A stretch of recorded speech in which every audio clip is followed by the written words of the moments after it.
Okay, one more distributive property problem here. The only difference between this one and the other two is that we have 1, 2, 3 objects in the parentheses. Pluses and minuses always separate terms. Just like the last one, there is a non-fraction, so I'm going to put that over 1 to make it look like a fraction.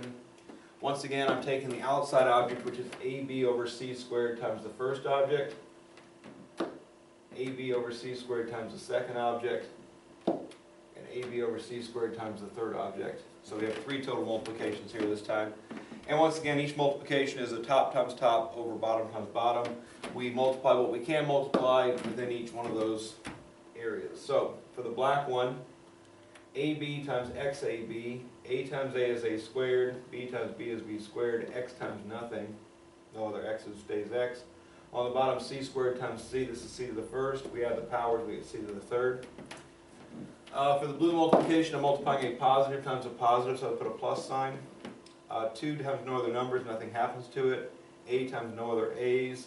B times B is B squared. X times no other X's.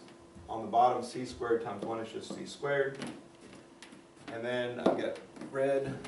This times this, a positive times a negative makes a negative.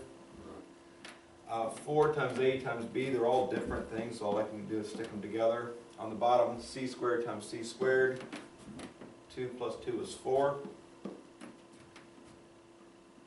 Again, that's job 1. Distribute the outside object. Get the simplified expression without parentheses. Job 2 is then to simplify each term as much as possible. Again, we're looking within each term, the black and the blue and the red. One of each letter. If you got more than one of each letter, you got to fix it. So, first term, A, B, X, C, all different. A, B, X, C, all different. A, B, C, all different. These had the same letters. If we match the powers, A squared, A to the first, they aren't like terms. So that's the only thing you might be able to do beyond distributive properties, add like terms. It's not very common though, so don't expect it to happen. But again, if I see all the same exact letters, I might at least look at the check there.